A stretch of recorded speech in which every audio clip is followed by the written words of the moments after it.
Géopolitique, Marie-France Chatin.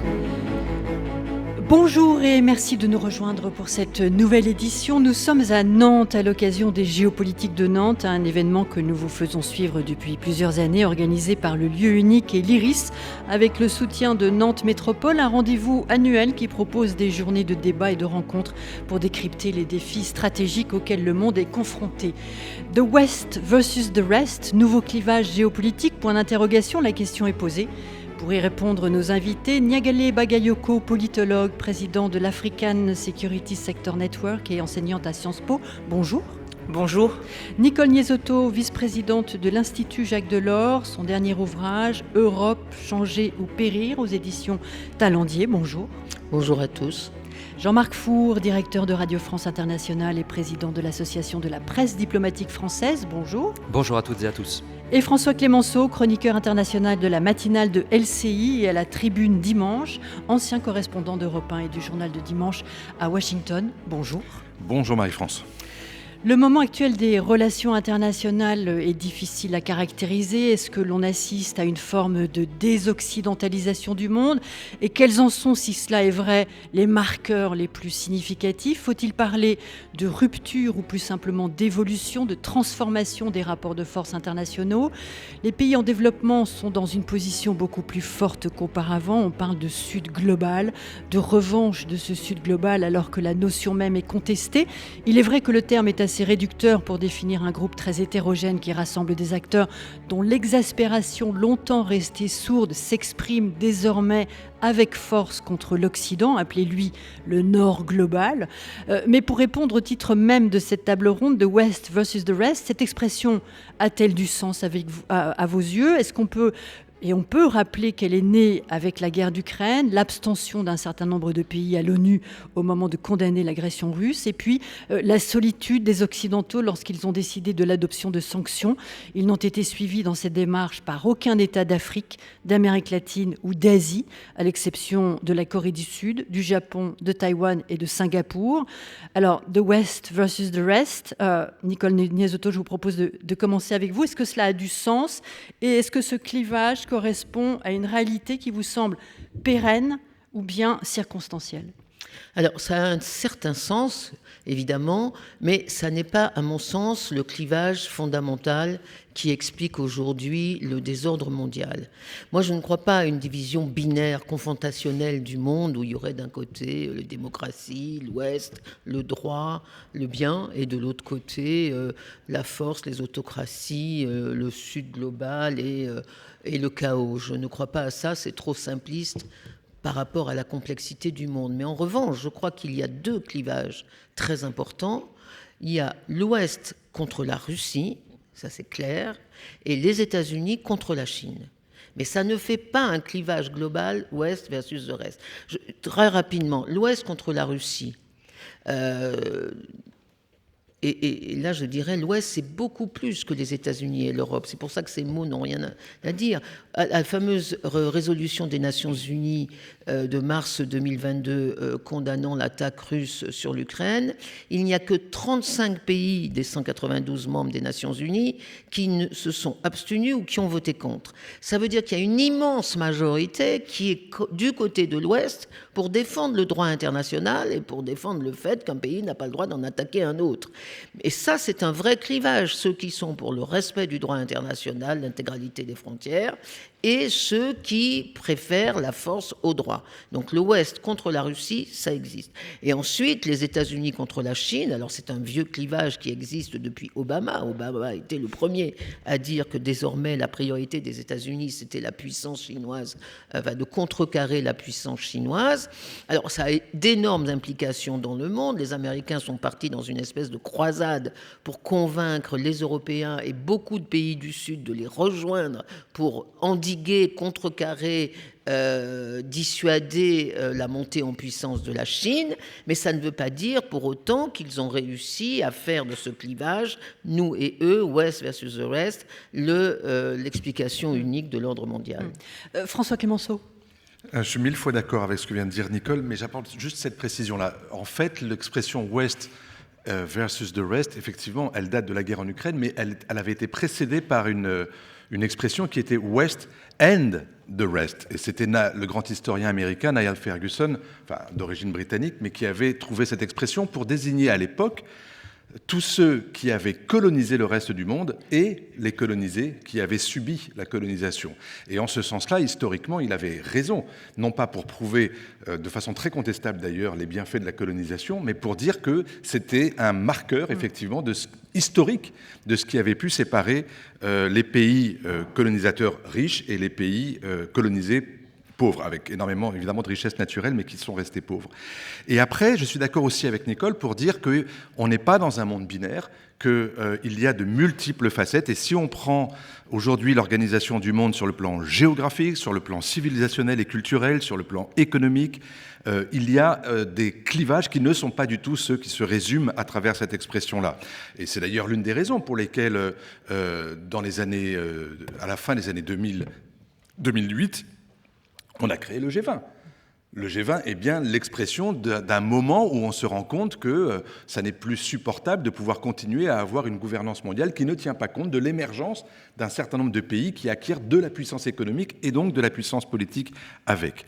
Troisièmement, on me dit souvent, oui, mais regardez, aujourd'hui, sur la guerre en Ukraine, si on prend le poids en population des pays qui se sont abstenus ou qui ont voté contre, c'est une majorité dans le monde. Certes, mais en termes de voix aux Nations Unies, c'est une minorité. Et si en plus de ça, on faisait des enquêtes d'opinion pour savoir ce que pense vraiment la population chinoise, russe, indienne, brésilienne, enfin un tas de pays pour savoir vraiment s'ils considèrent que cette guerre est infamante, que c'est une guerre de blancs ou que c'est une guerre des riches dans leur propre bulle, je pense qu'on obtiendrait des réponses très différentes. Je me méfie souvent de ce stratagème qui consiste finalement à dire oui, mais en fait les populations pensent comme leur chef d'État ou leur gouvernement. C'est faux. Et on le voit dans énormément de pays, y compris d'ailleurs en Afrique, où vous avez précisément des sociétés civiles qui ont raison de dire que leurs voix ne sont pas suffisamment prises en compte, mais qui souvent se battent contre des gouvernements qui eux-mêmes jouent un grand rôle hypocrite.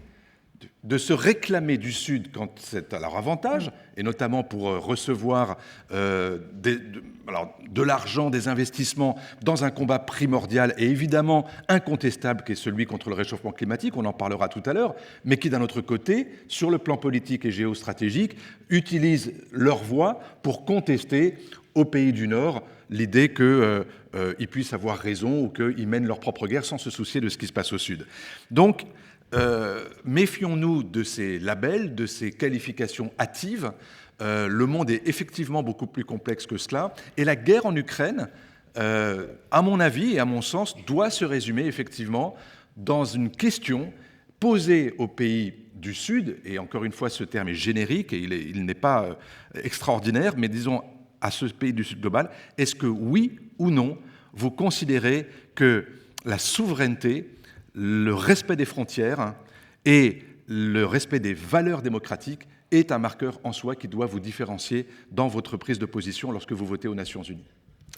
Merci François Clémenceau. Jean-Marc Four, votre avis sur la question et peut-être, est-ce que vous êtes d'accord avec l'idée que les deux clivages principaux, comme le disait Nicole Liezotto, c'est l'Ouest contre la Russie et États-Unis contre Chine ou d'autres choses un peu plus subtiles peut-être aussi par ailleurs? Je suis partiellement d'accord, mais pour en revenir, c'est vrai qu'évidemment il y a l'opposition Chine-États-Unis, elle est structurante.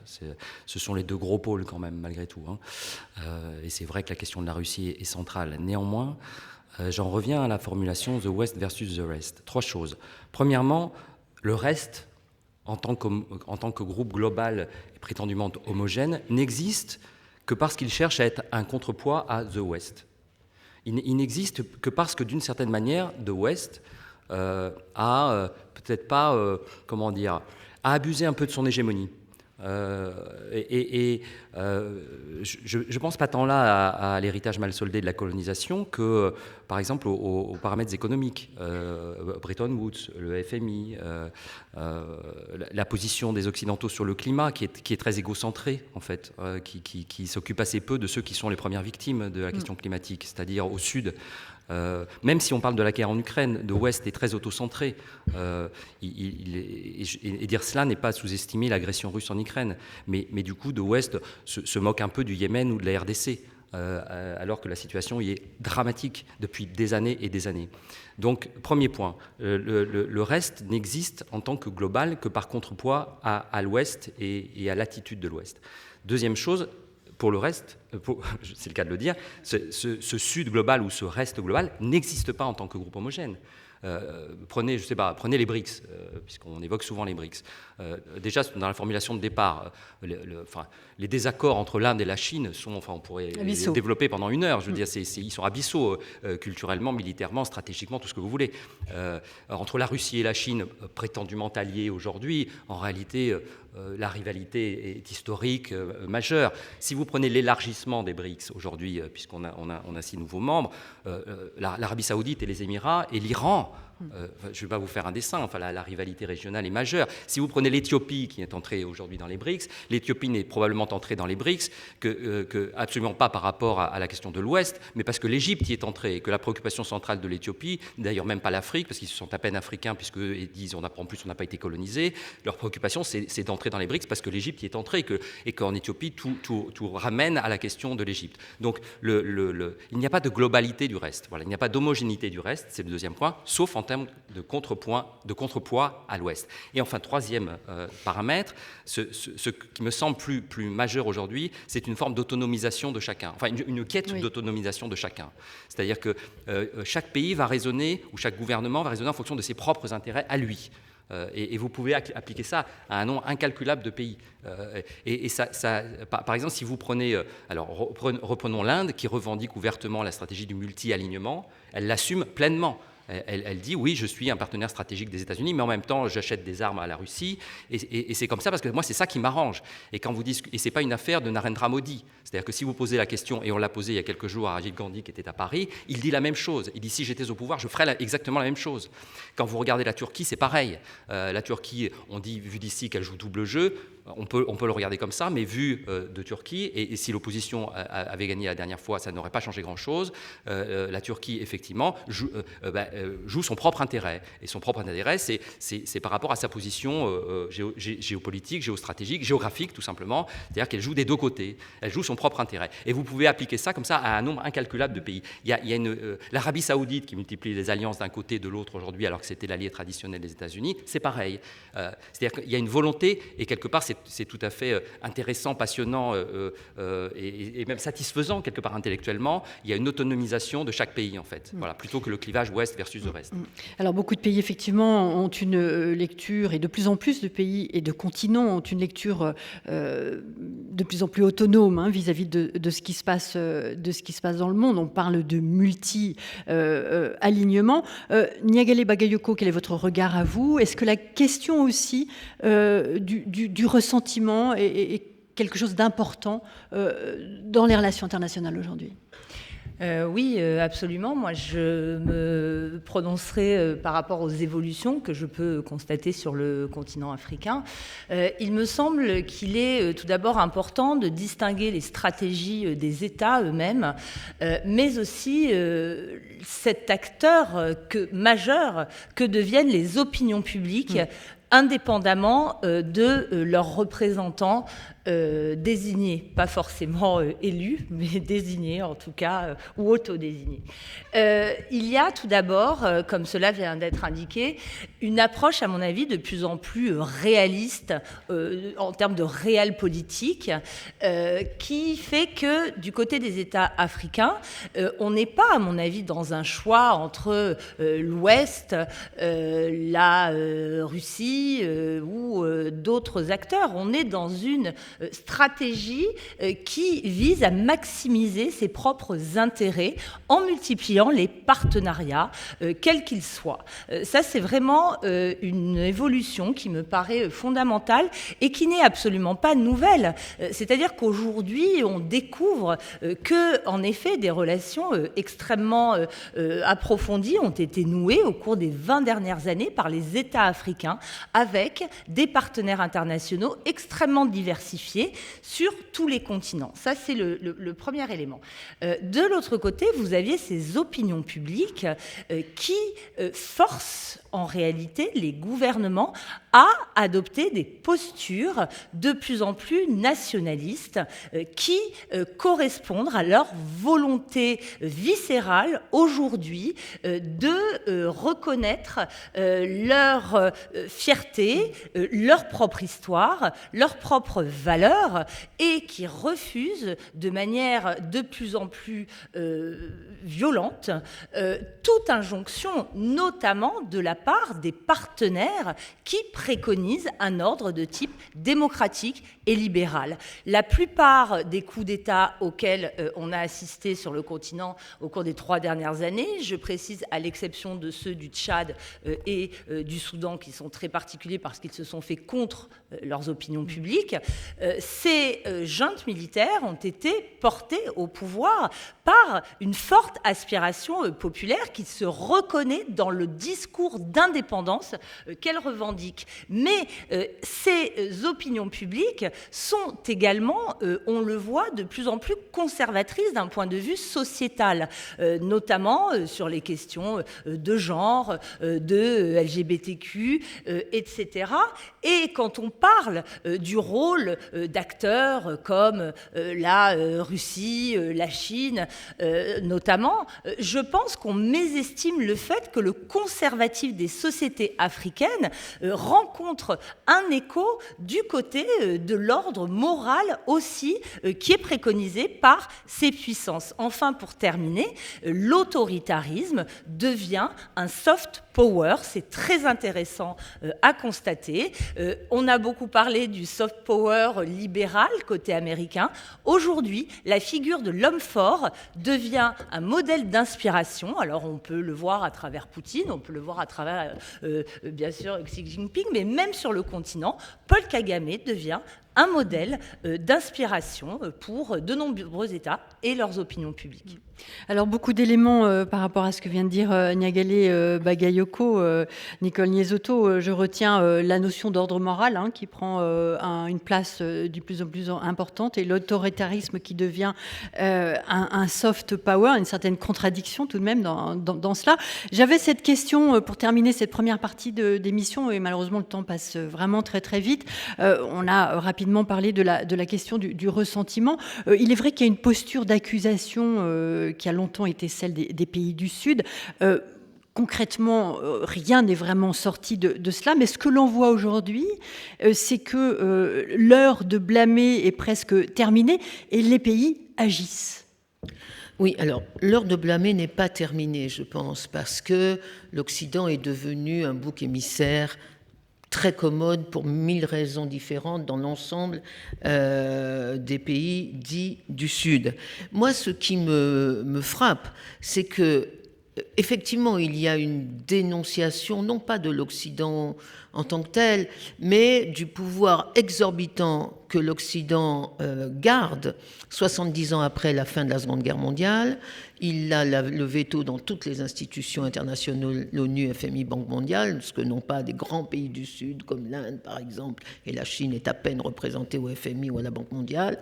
Donc l'Occident a tout le pouvoir et ne veut pas le partager. Je crois que la critique essentielle, c'est celle-là, et elle est d'une certaine façon justifiée, puisque quand vous regardez les chiffres, l'Occident, c'est à peine 15% de la démographie mondiale, le reste, c'est 7 milliards. Donc on a une minorité démographique et un monopole de la puissance que certains au Sud considèrent comme maintenant souvent illégitime. Mais moi, ce qui me frappe, c'est que premièrement, cette accusation de l'Occident va de pair avec un besoin fondamental de l'Occident. Quand on regarde par exemple les transitions climatiques pour un développement durable, pour lutter contre le réchauffement climatique, tous ces pays du Sud nous disent « Ok, on le fait, mais vous payez ».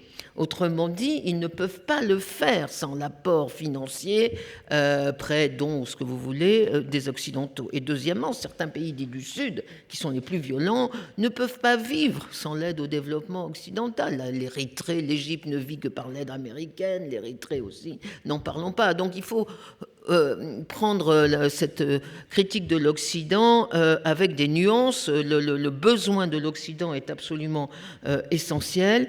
Et dernier point, moi, ce qui m'inquiète, c'est pas du tout la montée en puissance de ces nouveaux États, leurs revendications. Je trouve tout à fait normal qu'ils aient envie de participer à la vie du monde, qu'ils veulent plus de place dans les institutions et dans les décisions. Ce qui m'inquiète dans la montée en puissance de ce sentiment, c'est que ça n'est pas simplement une volonté d'autonomie, c'est la victoire du nationalisme, parfois le plus agressif. Et que ça va de pair, la revanche d'autonomie n'est pas une revanche, une demande de liberté, c'est une affirmation du nationalisme le plus autoritaire qui soit. Et ça présage un ordre mondial qui n'est pas très sympathique, dans lequel les démocraties sont en reflux. Quand on regarde le nombre des démocraties dans le monde, on est vraiment en perdition, si je puis dire. Et ça, c'est à mon sens l'élément le plus inquiétant de cette affirmation du Sud. C'est pas la revendication d'autonomie, c'est l'applaudissement sur les modèles autoritaires nationalistes. Merci Nicole Niazetto. On vous retrouve avec François Clémenceau, Jean-Marc Four et Niagale Bagayoko après le journal. À tout de suite. Géopolitique, Marie-France Chatin. Géopolitique depuis Nantes, où se tiennent les géopolitiques de Nantes. Nous retrouvons nos invités autour de cette table ronde avec cette question de West versus the Rest. S'agit-il d'un nouveau clivage géopolitique? Nos invités, Niagale Bagayoko, politologue et présidente de l'African Security Sector Network et enseignante à Sciences Po. Nicole Niazetto, vice-présidente de l'Institut Jacques Delors. Son dernier ouvrage, Europe, changer ou périr, aux éditions Talendier.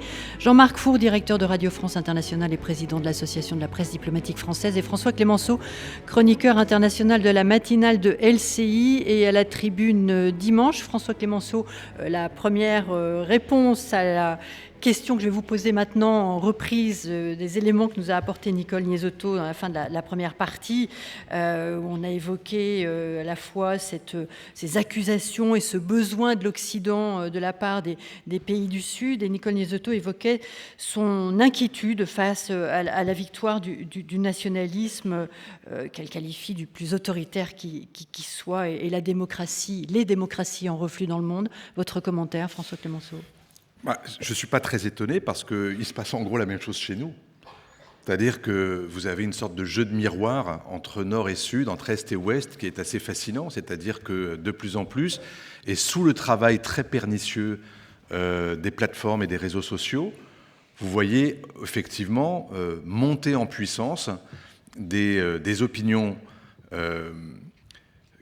qui sont représentatives, pour faire court, d'un certain nombre de partis ou de personnalités populistes, nationalistes, d'extrême droite, et qui visent effectivement à faire prospérer l'idée que seuls les hommes forts, certainement pas les femmes, les hommes forts, ceux qui sont dotés d'une vision nationaliste, égoïste, par la nature même des choses, peuvent s'imposer non seulement à leur propre société, mais à leurs voisins et ensuite au reste du monde.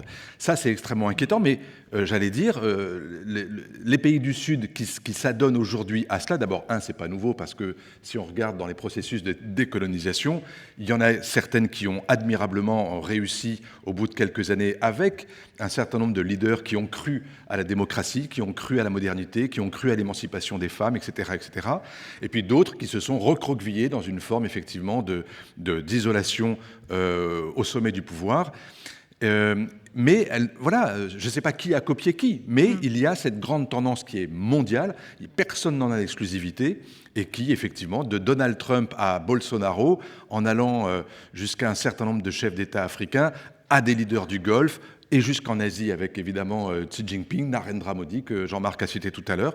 Oui, ce sont des personnalités non seulement très fortes, mais qui se revendiquent d'une forme de nationalisme, d'autoritarisme qui est effectivement très inquiétant. Deuxième chose, parmi ces grands leaders, et je pense en particulier en Afrique, parce que c'est vrai qu'aujourd'hui, parce qu'on est français, on a cette Afrique en face de nous qui nous préoccupe, mais vous avez des peuples qui aspirent à la liberté, indéniablement, à plus de liberté, et qui en même temps voient des élites jouer des deux côtés. C'est-à-dire que, par exemple, pour ceux qui dirigent des pays avec de formidables ressources naturelles, je pense par exemple au Congo, mais aussi au Gabon et à d'autres, qui veulent à la fois garder le pouvoir, limiter le pouvoir des sociétés civiles et en même temps se balader à Paris et continuer à agir comme dans les années 70 ou 80 où ce genre de fréquentation paraissait tout à fait digne et normal. Mais ce n'est plus le cas, on a changé de monde. Et donc moi je comprends les jeunes de ces pays-là qui disent mais c'est fou, ils sont suspectés d'avoir des biens mal acquis dans ces sociétés-là, ils continuent d'y aller et quand ils reviennent chez nous c'est pour nous dire tais-toi.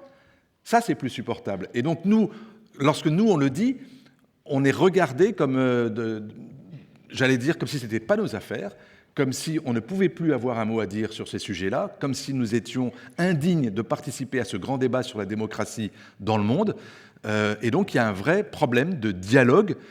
Encore une fois, le passé sert trop souvent d'argument essentiel pour exclure le Ouest, les représentants des pays occidentaux, de tout débat qui concerne l'avenir des sociétés dans le reste du monde, sous prétexte qu'il y a eu la colonisation, il y a eu l'esclavagisme, il y a eu l'exploitation, il y a eu la décolonisation ratée, il y a eu ensuite le néocolonialisme réussi ou raté, et sous ces prétextes-là, on ne peut plus se parler.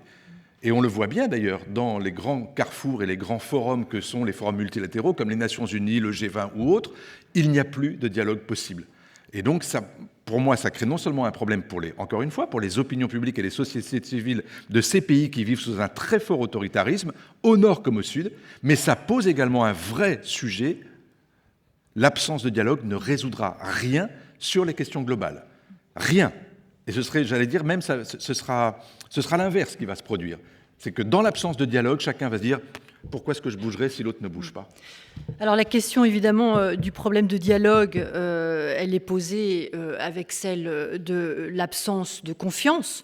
Il y a eu des promesses non tenues ou insuffisamment tenues, une solidité des accords fragilisée. On parlait des grands problèmes globaux. Il est vrai que la question du réchauffement climatique en fait partie. Et là, il y a beaucoup de contentieux entre le Nord et le Sud, avec en particulier mi-juin le sommet sur le nouveau pacte financier mondial et la promesse de verser 100 milliards de dollars par an aux pays en développement pour les aider à s'adapter et à réduire leurs émissions de gaz à effet de serre. Eh bien, elle n'a pas été tenue. La question de la confiance, Jean-Marc Four, elle est aussi essentielle. Oui, elle est centrale, évidemment, et on est sur des situations de paradoxe. Je rebondis un peu sur ce que vient de dire François Clémenceau. Il y en a au moins deux.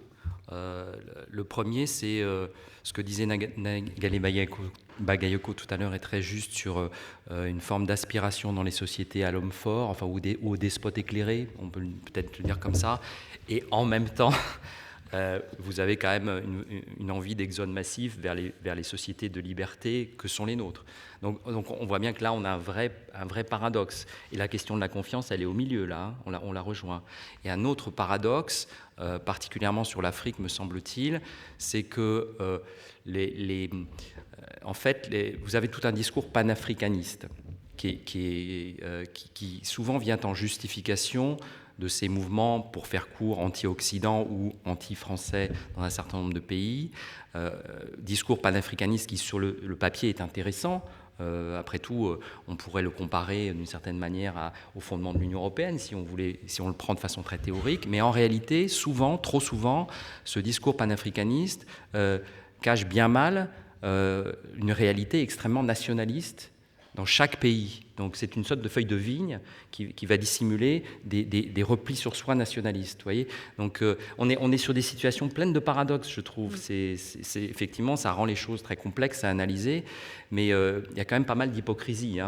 Enfin, sur ce dernier point, à mon avis, il y en a pas mal quand même. Voilà. Nagali Bagayoko.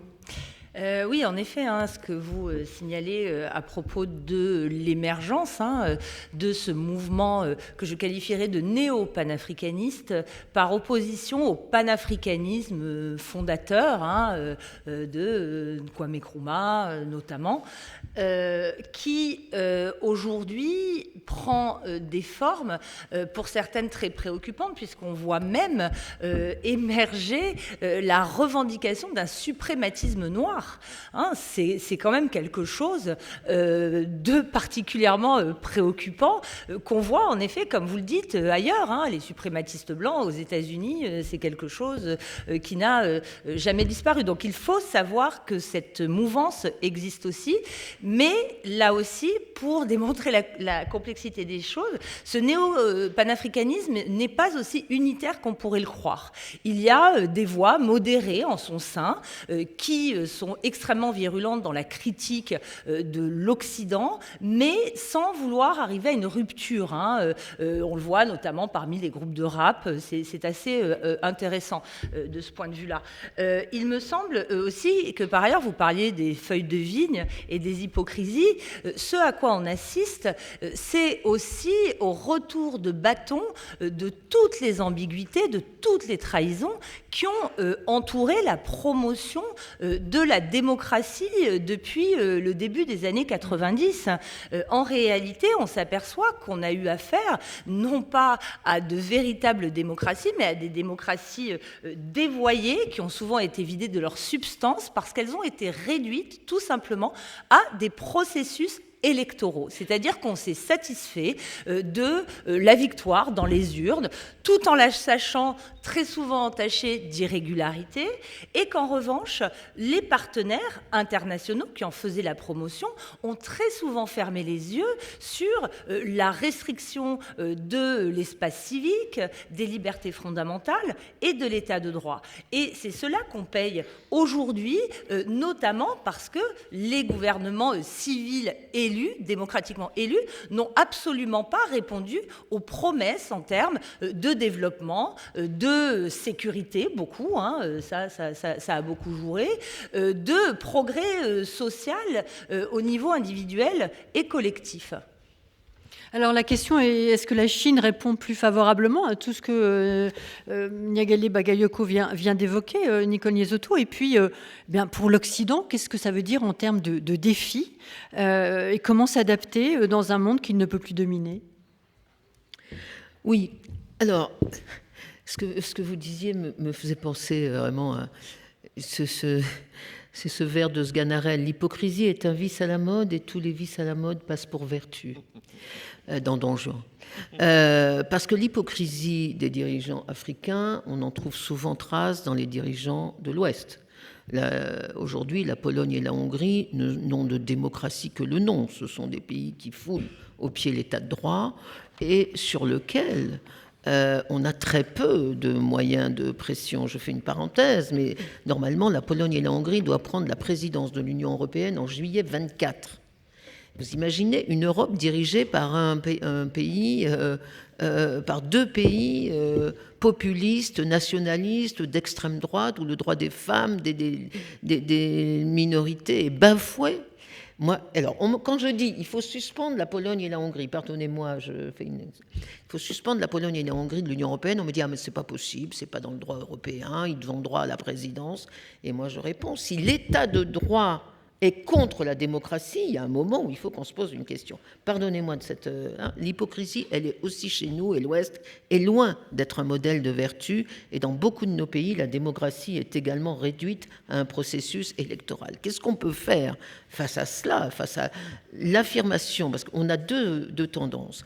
Il y a l'affirmation chinoise, qui était vraiment une volonté idéologique très claire, avec des moyens surpuissants de détricoter, de détruire la légitimité de la démocratie. Moi, je ne crois pas à une menace militaire chinoise. Je crois à une menace en sourdine de la Chine contre l'attraction du système démocratique.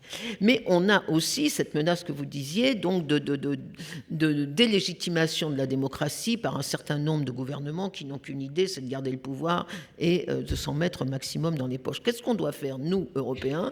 Deux choses. D'abord, éviter le simplisme américain. Je dis cela non pas parce que je suis anti-américaine, mais parce qu'on ne peut pas, quand on est européen, quand on a connu le tragique de toute l'histoire que l'on a nous-mêmes créée, on ne peut pas se contenter de la simplicité dans l'analyse des relations internationales.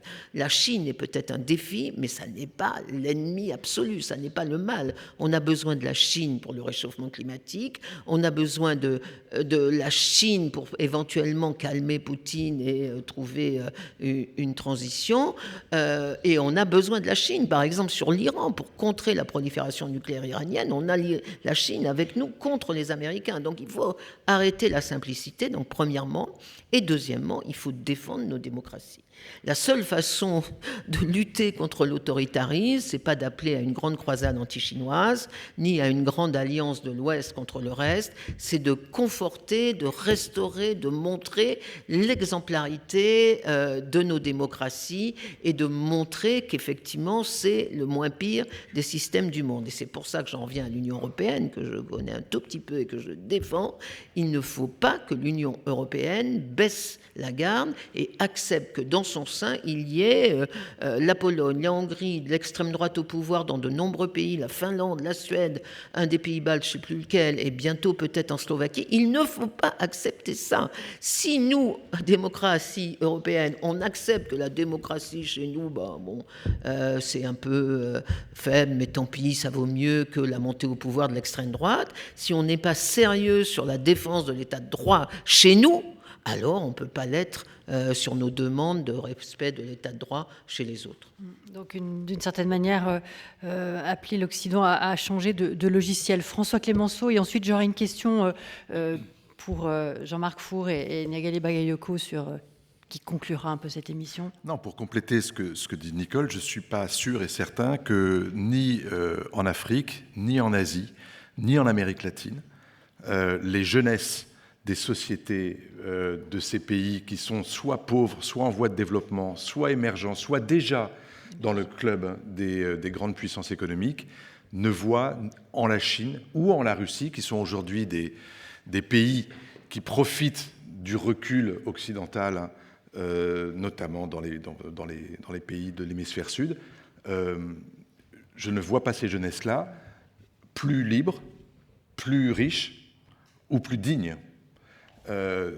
Poser la question aux jeunes Sri-Lankais, poser la question aux jeunes Pakistanais, poser la question aux jeunes du Kenya, d'Ouganda, de tous ces pays qui ont eu affaire à l'incroyable expansionnisme chinois sous des airs de grande générosité. On va vous prêter pour que vous puissiez vous émanciper, devenir plus riche, dépendre moins en moins de l'Occident.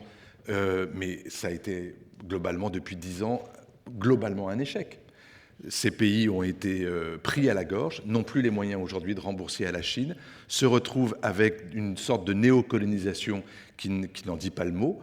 Et je ne parle même pas là des sociétés du Sahel, qui se retrouvent aujourd'hui avec une présence russe, turque, un peu chinoise, et qui ne voient pas dans ces formules de remplacement quelque chose de bien meilleur ou de plus satisfaisant que l'aide publique au développement apportée par la France, la présence sécuritaire des militaires français, même si, évidemment, comme toutes les interventions d'État, elles sont peut-être maladroites, elles sont peut-être compliquées, elles ne devraient peut-être pas durer aussi longtemps, mais globalement, je ne vois pas en quoi les sociétés du Sud sont devenues, avec le vide laissé par le recul occidental, qui n'est pas que français, qui est aussi, par exemple, britannique, américain, allemand, etc.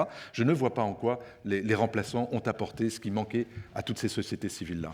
Alors, réaction, il nous reste 3 minutes avant la fin de cette émission. Et cette question, est-ce que l'affaiblissement de la toute-puissance occidentale peut être un facteur de stabilité internationale ou au contraire un danger de morcellement total ? Jean-Marc Four. En 3 minutes ? Oui. Moi, je pense qu'on est dans un monde bipolaire. Je pense qu'il n'y a que les États-Unis et la Chine qui sont des puissances. Parce que la puissance, c'est le militaire et l'économie. Et les deux seuls qui cochent ces cases-là sont Pékin et Washington. N'en déplaise à l'Europe, n'en déplaise à l'Inde pour d'autres raisons, etc. Et on est malgré tout dans un monde bipolaire, pour moi. Voilà. Donc et quelque part, le garant de stabilité, c'est ce monde bipolaire. Pardonnez-moi pour le paradoxe, j'ai peu de temps, mais je pense qu'en fait, le multipolaire n'a jamais existé. Il n'existe pas davantage aujourd'hui, malgré les volontés d'autonomisation des uns et des autres, et que finalement, une forme de bipolarité, quelque part, est un meilleur garant de stabilité. Désolé si ça dérange de dire ça comme ça, mais je pense un petit peu ça. Et puis une insiste très rapide. Qu'est-ce qui a fait du mal à l'importance des processus électoraux et en tant que symbole de la démocratie ? C'est pas la farce électorale, mettons, au Gabon, il y a quelques jours, avec la chute de la dynastie Bongo qui s'en est suivie. Ce qui a fait du mal à ça, c'est les États-Unis, il y a 3 ans. Enfin, c'est une évidence, pardon, mais c'est à partir de là qu'on ne peut plus rien dire. On ne peut plus rien dire. Je veux dire, vu ce qui s'est passé aux États-Unis, où quand même, remise en cause, et ça va recommencer, du processus électoral et de la validité de ce qui est exprimé dans les urnes, d'une part, et d'autre part, quasi-tentative de putsch, dans le pays qui se revendique comme étant le parangon de la démocratie, c'est destructeur. Il n'y a rien de plus destructeur au cours des dernières années, à mon avis, pour l'image de l'Ouest. C'est le simplisme américain que dénonçait Nicole Niezotto. Nyagale Bagayoko. Pour rebondir très rapidement sur ce que vous venez de dire, à mon avis, le ver dans le fruit introduit par les États-Unis commence au moment du mensonge de la guerre en Irak. Tout ce problème que l'on a aujourd'hui avec ces fausses informations et cette impossibilité finalement de se remettre à la vérité d'un côté ou de l'autre vient de ce mensonge fondateur. Mais plus largement, je pense qu'aujourd'hui, si on veut terminer sur une note un peu plus positive, pour réparer ce monde qui se fracture, il y a la nécessité d'investir le domaine normatif auquel on pense trop peu souvent. Et je pense notamment à la notion de droit de l'homme qui est aujourd'hui considérée dans de très nombreux pays comme étant imposée par le monde occidental. Je pense que dans toutes les sociétés du monde, et je dis bien dans toutes les sociétés, ce qui n'a rien à voir avec leur régime, il y a une culture qui défend fondamentalement la dignité humaine. Et je pense que notamment pour rendre de nouveau les droits de l'homme universels, il faut intégrer justement ces traditions multiples de tous les pays pour refonder un système qui reflète les origines historiques de ces droits humains fondamentaux qui existent dans toutes les sociétés. Merci beaucoup, Nyagale Bagayoko. Évidemment, il y aurait eu beaucoup d'autres éléments à apporter à cette table ronde. Je rappelle que vous êtes politologue et présidente de l'African Security Sector Network et enseignante à Sciences Po. Merci aussi à Nicole Niezotto, vice-présidente de l'Institut Jacques Delors. Son dernier ouvrage, Europe changée au périr, aux éditions Taillandier. François Clémenceau, chroniqueur international de la matinale de LCI et à la Tribune Dimanche. Et Jean-Marc Four, directeur de Radio France Internationale et président de l'Association de la presse diplomatique française. Géopolitique était signé Marie-France Chatin et Bertrand Éclair à Nantes pour les géopolitiques de Nantes. Nathalie Laporte à Paris. Merci aussi aux services techniques du lieu unique pour leur accueil et leur efficacité. Et puis à cette personne qui, les auditeurs ne sont pas là pour le voir, mais transcrivait en langue des signes tout ce qui s'est dit autour de cette table ronde. À bientôt.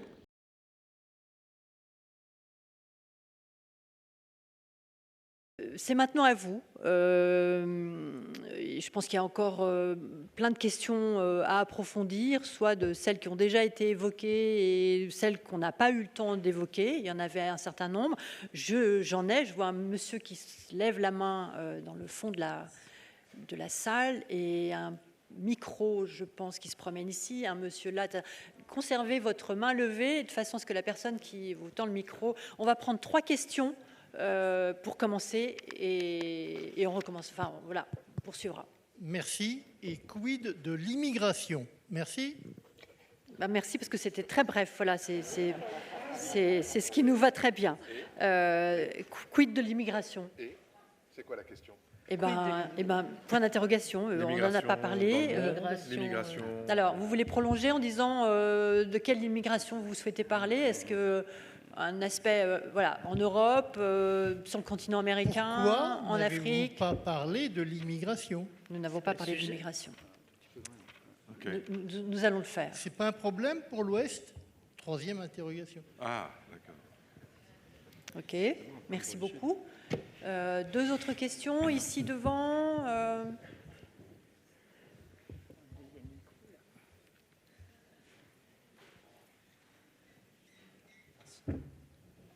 Bonjour et merci pour la conférence. Je souhaitais savoir si justement vous parliez en fait, Monsieur Jean-Marc Four, d'un dialogue qui s'érodait dans les carrefours internationaux, et je voulais savoir si le problème climatique pouvait justement être un peu un lien et permettrait de rabibocher un peu le dialogue entre l'Ouest et le reste. La question climatique peut-elle être un sujet de coopération? Et une 3e question. La dame avec le masque. Une dame peut-être. On a eu 2 question masculine. Une dame là-bas avec... Ah bah non, oui, bah... Là-bas. Désolé, monsieur. Hein. La dame là-bas. Mais ce sera pour tout à l'heure.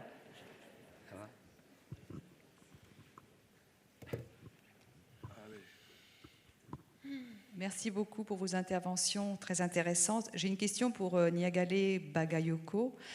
Sur la dernière réflexion que vous avez faite de l'intégration de traditions multiples dans les droits de l'homme, qui effectivement ont été écrits depuis l'Occident. Merci. La question de l'immigration, qui souhaite... Moi, je veux bien. Nicole Niesotto. La question de l'immigration, ce n'est pas une question nord-sud.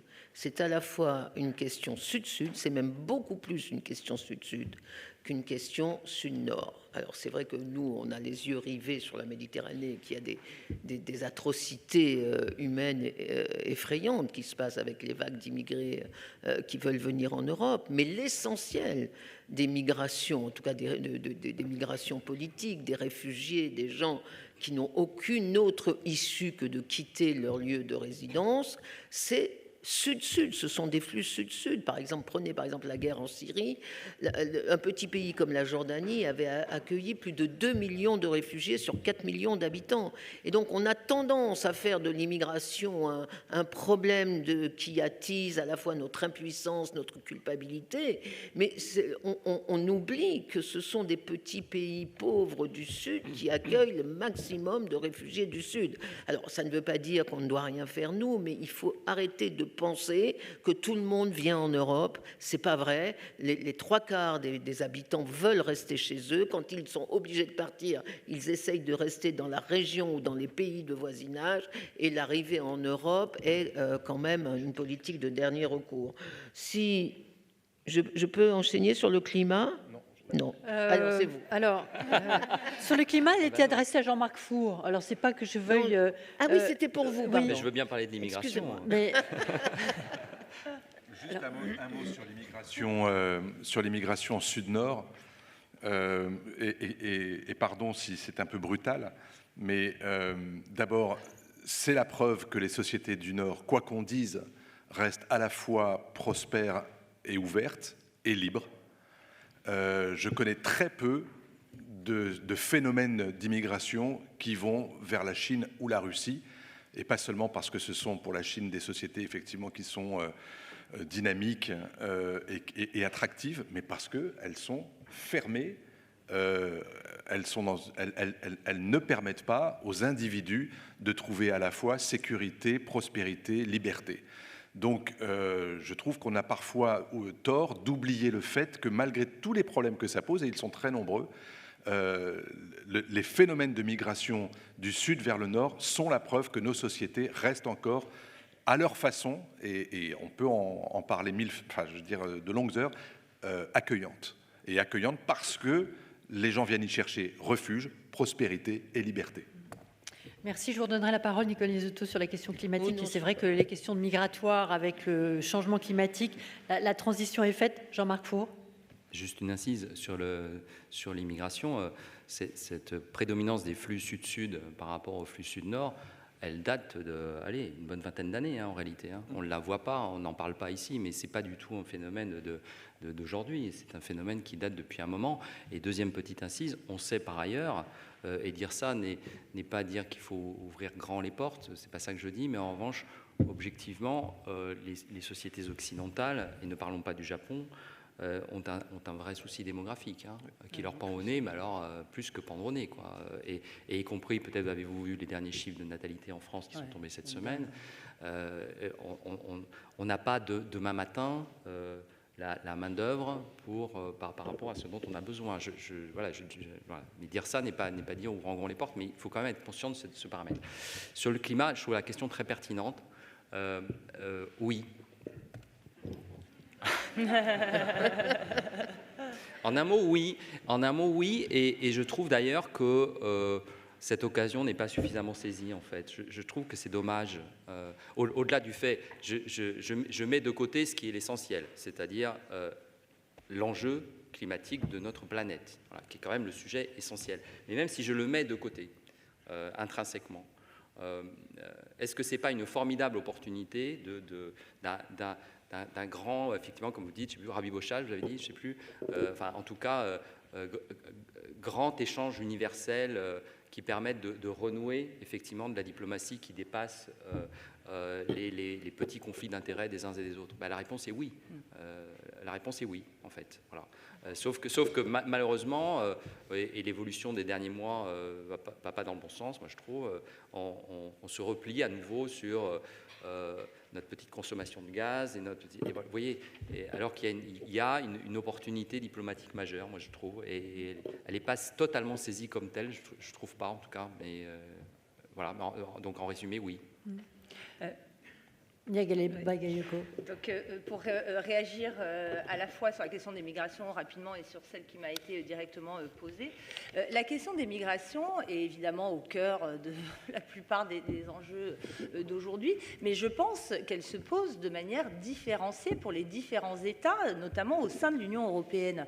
La position d'un État comme l'Italie ou comme le Danemark n'est absolument pas comparable à celle de la France. Et pourquoi la France a davantage de difficultés à définir une position? L'Italie, de manière historique, a toujours eu pour objectif fondamental de préserver son identité nationale, c'est sa posture, et non pas de rayonner à l'extérieur. Ce n'est pas l'objectif de l'Italie d'avoir une prétention universelle. Et c'est la grande différence avec la diplomatie française qui, à l'instar des États-Unis, se veut un modèle qui promeut des normes, des standards de société, y compris la laïcité, etc., et en particulier à travers la promotion de sa langue et de sa culture. D'où la difficulté aujourd'hui. On voit bien tous les débats qu'ont suscité, notamment récemment, cette question des visas. Elle est encore plus aiguë pour la France. Par exemple, si on prend un pays comme le Maroc, aujourd'hui, il y a une politique qui consiste à faire venir des universitaires du monde entier, des États-Unis, d'Afrique subsaharienne, pour constituer un pôle alternatif. Donc cette question est particulièrement ardue, je trouve, pour un pays comme la France. Pour ce qui est de la question de la refondation de normes universelles à partir des éléments qui font la promotion de la dignité humaine dans toutes les cultures. Pour être très rapide, je vous inciterai à lire un ouvrage qui, pour moi, est l'un des meilleurs qui est sorti récemment, qui a été dirigé par Sonia Le Gourielec et Delphine Alès, qui s'appelle « Paix et sécurité pour une anthologie décentrée » et qui reprennent tous les textes, il y en a 28, dans les pays du monde non occidentaux avant la colonisation. C'est ça qui est extrêmement intéressant, qui parle de paix et de sécurité. Et il y a un texte notamment de Confucius qui considère que la sécurité, c'est le bien-être social. Donc ça, ce serait l'ancêtre du concept de sécurité humaine. Ça, c'est très intéressant. Et parmi ces questions universelles, bien sûr, la question de l'environnement, je n'irai pas jusqu'au changement climatique, mais le rapport à la nature de chaque société est extrêmement important à prendre en considération. Aujourd'hui, ce qu'on vous répond, par exemple en Afrique, c'est que ces approches environnementales ne correspondent absolument pas à la façon dont la nature a été préservée de manière ancestrale sur le continent. Les parcs de conservation de la nature, par exemple, sont très problématiques et sont généralement soutenus par des acteurs occidentaux. Donc oui, il y a vraiment des réflexions à engager aujourd'hui sur ces questions-là, à mon avis. Merci beaucoup. Je vous propose un autre blot de questions. Monsieur ici sur le côté. Oui, bonjour. Je vous remercie pour ces débats qui sont passionnants. J'avais une question relative au rôle de la guerre informationnelle dans le rapport Ouest-Est. Vous avez parlé des décalages entre les opinions et leurs dirigeants. Et je pense que la guerre informationnelle a un vrai rôle là-dedans. Est-ce que vous pouvez peut-être nous éclairer sur ce que vous voyez être le positionnement de l'Ouest par rapport à cette guerre informationnelle et les éventuelles régulations qui peuvent être apportées sur le plan international à cette question? Merci. Une autre question ici, monsieur?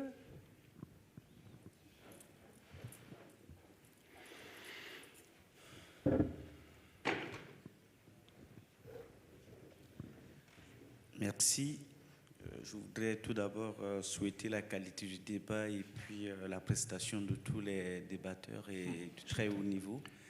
Ça, c'est important pour moi et je souhaite le souligner.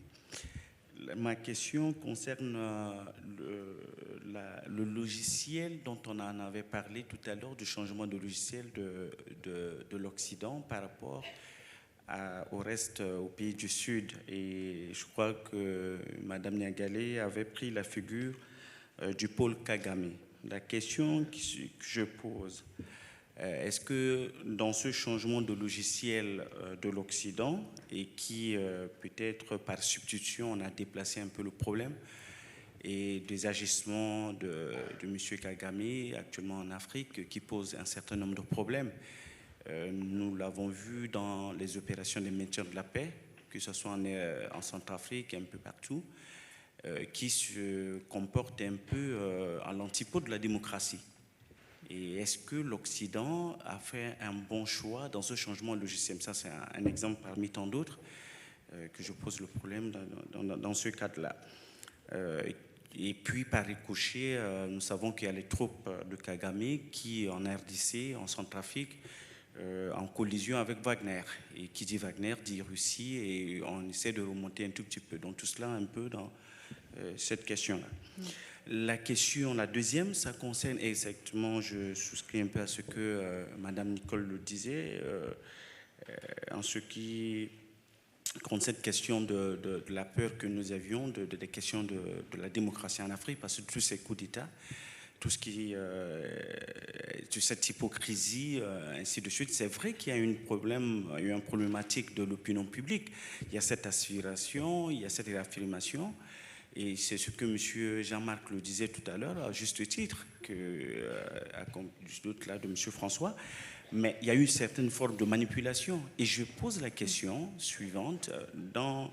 Ce sera la dernière, hein, la réaction du président, oui, la réaction du président Macron pendant la conférence des ambassadeurs, qui a suggéré le problème de l'aide au développement, le soutien donné pour la France, etc., aux médias publics africains, français, qui agissent sur le continent. Il s'est posé la question de savoir pourquoi il peut y avoir une forme de défensive face à ce qui se fait de l'autre côté pour contrer un peu cette manipulation, etc.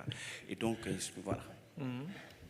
Merci. Alors, une question pour clore ce deuxième bloc.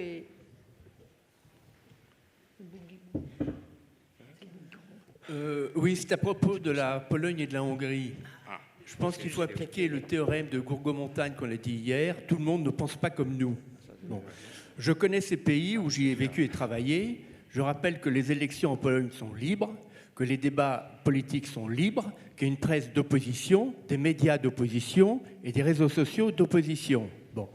Je rappelle quand même que les pays de l'Est ont été sous une dictature d'extrême gauche pendant 40 ans, qui en Pologne a fait des dizaines de milliers de morts. Je répète, de morts. Bon, les Polonais, comme les Lituaniens, parce que je connais bien les pays baltes aussi, ont le droit de voter pour qui ils veulent. Et je pense que c'est très franco-français. C'est tout à fait digne de Saint-Germain-des-Prés de dire que si on ne pense pas comme moi, on est forcément d'extrême gauche, d'extrême droite. Je suis désolé, la vie politique est un peu plus compliquée que ça. Voilà. Merci. Alors, qui souhaite répondre et à quoi? Moi, je vais répondre à la volée sur la Pologne et la Hongrie. Si la Pologne et la Hongrie étaient des pays non membres de l'Union européenne, libre à eux de faire ce qu'ils veulent. Il se trouve que ces pays ont adhéré à une Union européenne dont l'article 6 dit que l'Union européenne est fondée sur l'état de droit. L'état de droit, c'est la séparation des pouvoirs, l'indépendance de la justice notamment et la liberté de la presse. Vous devriez essayer de me prouver qu'il y a indépendance de la justice et liberté de la presse en Pologne et en Hongrie. Vous n'y arriverez pas. Je vous rappelle qu'il y a un rapport entier du Parlement européen qui date de 2017 et qui tient la liste en 50 pages de toutes les infractions de la Pologne et la Hongrie à l'état de droit. Donc si ces pays étaient des pays indépendants, le problème c'est qu'ils ont adhéré à une Union européenne qui les enrichit. Je vous rappelle que l'Union européenne, c'est-à-dire nos impôts, donne tous les ans à la Pologne et la Hongrie l'équivalent de 4% de leur PIB annuel. Et donc ces pays se permettent non seulement de ne pas respecter les traités qu'ils ont signés, mais en plus nous, entre guillemets, disputent, j'allais dire autre chose, parce qu'on les menace de suspendre l'argent qui en principe dans les traités auxquels ils ont droit en vertu des fonds structurels. Mais c'est quand même l'hypocrisie au pouvoir. Et deuxièmement, pardonnez-moi sur la Pologne, ce pays se présente comme le grand défenseur de la démocratie en Ukraine contre la Russie, et c'est vrai qu'ils font des choses absolument formidables, notamment pour les réfugiés, mais petit 1, ils ne prennent pas les réfugiés noirs, les étudiants noirs qui étaient à Kiev. Ils ont bien fait savoir qu'ils ne prenaient que les Blancs, que les Ukrainiens. Deuxièmement, ce pays qui défend la démocratie en Ukraine est le plus grand fossoyeur de la démocratie chez lui. On va avoir des élections en Pologne le mois prochain, je crois, on verra. Mais de toute évidence, non seulement le PiS gagne le pouvoir, mais l'extrême droite va monter. Alors moi, je veux bien qu'on me fasse des leçons de démocratie, mais pas de la part de la Pologne, et je continuerai de militer pour la suspension de la Pologne de la présidence de l'Union européenne, parce que j'ai honte d'être représenté par un pays qui ne respecte pas l'état de droit.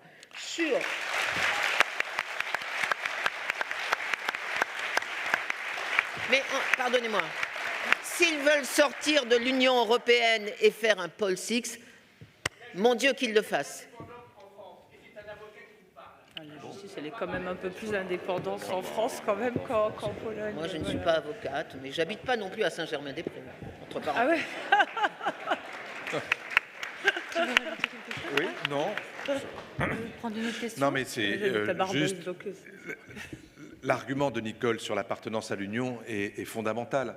Vous ne pouvez pas faire partie à la fois d'un club, d'en prendre tous les avantages et d'en refuser les inconvénients. C'est un inconvénient d'avoir à faire des efforts systématiques pour protéger l'état de droit, pour avoir une presse indépendante. Et encore une fois, monsieur, la presse indépendante, enfin, sérieusement, je veux dire, la façon dont depuis 10 ans le gouvernement a fait en sorte que la presse indépendante, et notamment la Gazeta, puisse continuer à vivre, enfin, qui est quand même le journal précisément des fondateurs de Solidarité. Enfin, il y a de multiples exemples. Et l'indépendance de la justice polonaise, vous le savez très bien, à travers l'exemple de la Cour de discipline, ça n'est pas possible. Vous ne pouvez pas avoir le beurre, l'argent du beurre et le sourire de la crémière. Les Anglais l'ont fait, ils ont été courageux, ils ont décidé de sortir, ils sont partis. Et donc, continuer à flirter sur cette ligne qui consiste à dire je prends l'argent de l'Europe, mais en même temps je refuse les règles de droit, ça ne marche pas comme ça. Et pour la Hongrie, c'est même presque pire. Parce que là, en l'occurrence, on a affaire à un problème de solidarité interne à l'Union européenne vis-à-vis, par exemple, de la Russie. Vous ne pouvez pas flirter... la Hongrie vis-à-vis de l'Union européenne a la même duplicité que la Turquie vis-à-vis de l'OTAN. Vous ne pouvez pas être à la fois dans une famille qui a des valeurs, qui a un certain nombre de règles, et puis vous en dissocier quand ça vous arrange. Ça, c'est pas possible. Jean-Marc Four. Je suis d'accord avec tout ce qui vient d'être dit, mais comment dire, pour prendre un peu de distance avec la question, je trouve qu'une autre façon de formuler la question, c'est qu'est-ce qui fait qu'il y a une forme de séduction aujourd'hui pour des régimes plus autoritaires ou un peu plus despotiques, en fait. C'est ça qui m'interpelle, sachant qu'il y a quand même des aspirations à la liberté dans les peuples, on en a parlé. Et quand même, je pense c'est pas la seule explication, hein, je réfléchis en parlant. Mais je pense que de la part des Occidentaux et de l'Union européenne, il y a eu une forme d'illusion de croire que on avait gagné, hein, Fukuyama, la fin de l'histoire, etc., après la chute du bloc de l'Est, et qu'on allait avoir la grande paix et l'égalité, machin, par le commerce. Ce qui est faux. Enfin, c'est faux. C'est pas ce qui se produit, c'est pas ce qui s'est produit. Et du coup, ça crée du déceptif, de la désillusion, alors que dans le même temps, simultanément sur la même période, quel est le pays qui sort des millions et des millions et des millions et des millions de personnes de la pauvreté pour les faire accéder aux classes moyennes? Objectivement, c'est la Chine. Mais évidemment au prix d'un régime qui est totalement liberticide. Et donc, c'est aussi ça qui crée une forme de séduction, je pense, de ce type de régime. c'est-à-dire très autoritaire sur les libertés, mais permettant une accession de plus de gens à plus de confort de vie quotidienne, si vous voulez. Et finalement, de ce point de vue-là, Kagame, Xi Jinping, un peu même combat par certains aspects. Enfin, il y a des points communs, je veux dire. Et donc, forcément, ça crée une forme de séduction pour ce type de régime.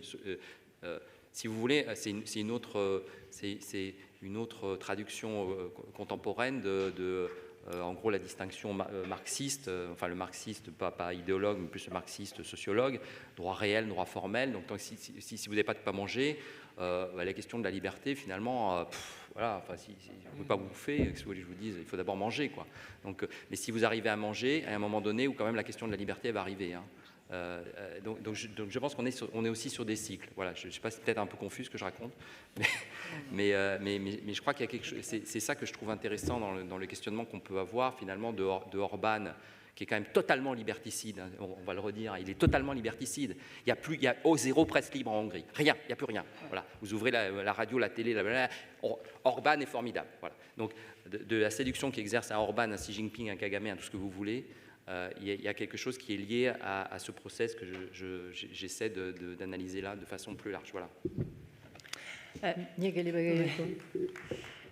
Pour répondre très rapidement à votre question sur Kagame, je n'ai peut-être pas été très claire dans mon propos, mais je ne disais pas que c'était un modèle pour l'Occident. Je disais que c'est un modèle de plus en plus intéressant en Afrique pour certains dirigeants qui s'en inspirent et pour certaines opinions publiques qui acclament sa gouvernance, notamment pour l'élément que vous avancez, Jean-Marc, à propos de la Chine, c'est-à-dire qu'on considère que c'est un leader qui a supprimé les libertés, mais qui a été capable d'insuffler un certain progrès économique et une amélioration de la condition individuelle et collective. Donc voilà, je ne parlais absolument pas du rapport de l'Occident à Kagame.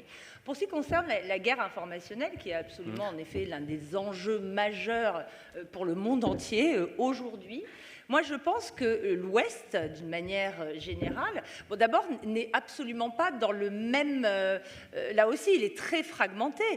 Quand on voit les dérives aux États-Unis, à commencer par ce qui s'est produit avec Donald Trump, qui est un génie de la maîtrise des instruments de la communication et qui manipule la vérité avec un grand succès.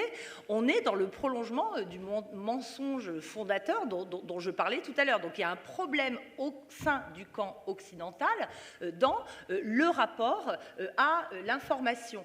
Pour ce qui est des pays européens et de la France en particulier, je pense qu'elle se trouve à un tournant parce que pour l'instant, ces politiques, pour moi, étrangères, relèvent d'ailleurs de plus en plus de la communication. On est vraiment dans des politiques étrangères qui cherchent avant tout à promouvoir un modèle à travers beaucoup des buzzwords. C'est vrai beaucoup pour l'Union européenne, hein, d'ailleurs, hein, même dans ses politiques. Alors, il y a un certain nombre de mots valises qu'il faut absolument utiliser. Et ça ne peut pas fonctionner quand on est face... Donc, ces politiques étrangères fondées sur la communication sont totalement désarmées face à des politiques qui sont fondées sur la propagande. Je veux dire, comment penser sérieusement lutter face à un système russe, notamment, qui a fait du recours à la propagande anti-impérialiste son mode de fonctionnement depuis la guerre froide. Ils n'ont pas aujourd'hui commencé à réfléchir à ces moyens, ils ont réfléchi aux nouveaux vecteurs que sont les réseaux sociaux, etc. Mais leurs méthodes sont extrêmement éprouvées. Et l'enjeu aujourd'hui pour l'Occident, enfin pour l'Europe, moi je dirais plus que pour l'Occident, parce que la question du fossé transatlantique, elle est très importante aussi, vraiment. Il y a un fossé transatlantique très important, en tout cas du côté des États-Unis. Le Canada est plutôt côté européen, finalement, hein, si on regarde. Mais c'est vraiment comment arriver à gagner cette guerre informationnelle dans le respect de l'état de droit. Et ça, c'est un vrai défi qui va demander une réflexion assez approfondie, à mon avis. François Clémenceau et Nicole Niezotto. Juste une anecdote. la dernière fois que j'ai fait une interview de Steve Bannon, l'ex-conseiller de Donald Trump, il m'avait clairement expliqué que l'Occident, de l'Ouest, c'était évidemment tous les pays qu'on vient de mentionner, les grandes démocraties occidentales, mais aussi la Russie. Et que la Russie, par définition, c'était un pays occidental. Pourquoi? Parce qu'il y avait deux ennemis à l'Occident, les musulmans et la Chine. Et que si l'Occident n'était pas uni avec la Russie pour défaire l'islamisme et la Chine, eh bien on n'y arriverait jamais. Depuis que Vladimir Poutine est arrivé au pouvoir, et depuis surtout que Xi Jinping est arrivé également au pouvoir, il n'y a jamais eu autant d'instituts Pouchkine et d'instituts Confucius établis en Europe. L'inverse n'est absolument pas vrai, ni avec les centres culturels français, allemands, britanniques, espagnols, italiens, etc., ou américains, dans ces deux pays-là. La guerre informationnelle, elle se joue exactement comme ça. C'est-à-dire qu'à partir du moment où, avec le contrôle des réseaux sociaux, vous parvenez à faire élire Donald Trump, à imposer le Brexit au Royaume-Uni, à essayer de faire élire Marine Le Pen en France, vous en arrivez à une guerre qui, effectivement, se joue à armes inégales, parce que pendant trop d'années, des décennies, les États-Unis et les Européens ont cru que seul leur prestige, leur soft power, leur prospérité, leur universalisme suffirait à eux tout seuls à les protéger. Ça n'est plus vrai. Ça n'est plus vrai du tout.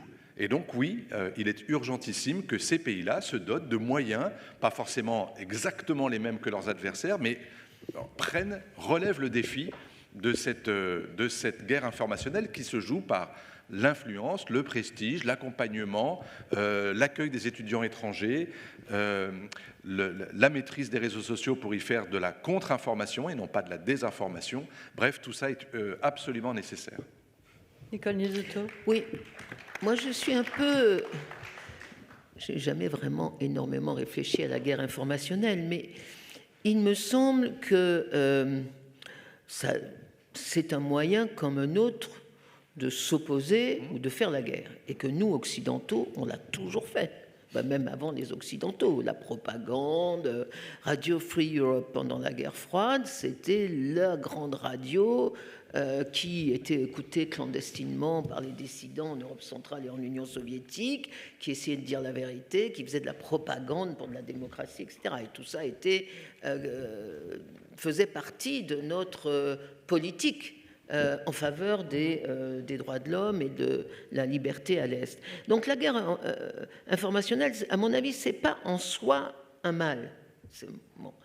Mais ce qui est nouveau aujourd'hui avec justement les révolutions technologiques, et c'est là-dessus qu'il faut réfléchir, ce qui est nouveau, c'est que cette guerre, c'est pas simplement une guerre de désinformation, ce que font les Russes ou les Chinois, surtout les Russes, c'est pas simplement de la désinformation, c'est comment dit-on, c'est d'insérer une confusion entre la vérité et l'erreur. Et ça, quel que soit le message, le problème, c'est pas qu'ils aient fait élire Trump. Moi, je pense qu'il y a suffisamment d'Américains débiles pour élire Trump tout seul. Et encore pire pour le Brexit, ça je ne crois pas. Le Brexit, c'était vraiment une expression nationale britannique. Bon, bref, on pourra y revenir. Mais ce qui est tout à fait nouveau, c'est que cette guerre informationnelle aujourd'hui de la part de ces régimes autoritaires et délirants, c'est pour casser la notion de vérité sur laquelle nous reposons depuis la philosophie des Lumières, depuis le XVIIIe siècle. Nos sociétés modernes et le libéralisme à la fois politique et économique dans lequel nous vivons est fondé sur le fait qu'il y a une différence entre la vérité et l'erreur parce que nous ne sommes plus des sociétés de droit divin et que donc il y a une vérité scientifique qu'on peut prouver par l'expérience et que 2 et 2 font 4. Ce qui est extraordinaire dans la guerre informationnelle et les réseaux sociaux, c'est qu'ils vous amènent à douter que 2 et 2 font 4. Il y a 20% de gens aux États-Unis qui croient que la Terre est plate. Ça, on les appelle des platistes. C'est un mouvement organisé. Et je ne sais pas combien ils sont en France, mais je suis sûr qu'ils sont très nombreux aussi. Et ce fait de dire non, c'est pas vrai, ou c'est peut-être vrai, ou après tout, pourquoi pas, tout le monde ment, il n'y a pas de vérité, ça me paraît être le cancer fondamental des démocraties, c'est la fin de l'esprit des Lumières, et c'est là-dessus contre ça qu'il faut lutter. Il y a de la vérité, il y a de l'erreur qu'on peut corriger, et puis il y a du mensonge qu'on peut condamner, mais l'information n'est pas égale à n'importe quoi. Et je crois que c'est ça le danger principal de la guerre informationnelle, et non pas le contenu de ce qu'il véhicule. Merci. Jean-Marc Four, sur cette question de la guerre informationnelle. 2 choses. Alors, la première, moi, je n'aime pas cette formule. Je n'aime pas cette formule. Je ne peux pas reprendre cette formule. Voilà. Laissons le mot guerre à la guerre. Voilà. Laissons le mot guerre à la guerre.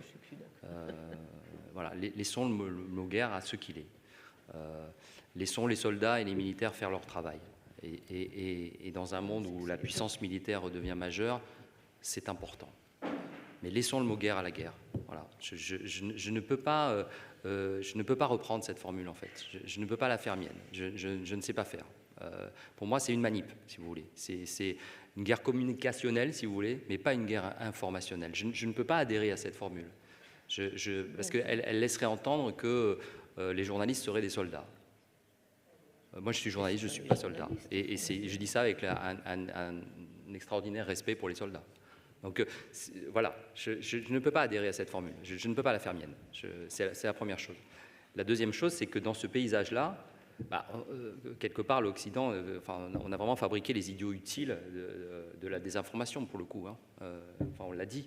Je veux dire, vous avez quand même des réseaux sociaux dont dont les algorithmes sont de donner 10 fois plus d'écho à une connerie qu'à une vérité. Qu'est-ce que je vous dis, les bras m'en tombent, mais c'est un fait. Hein. C'est un fait. Hein. Plus vous donnez, plus vous avez publié une énormité, et plus elle sera disséminée, propagée à l'infini. Et plus vous dites une vérité, et moins elle sera propagée à l'infini. Mais il y a des études là-dessus, il y en a des kilomètres. Voilà. Pas mieux.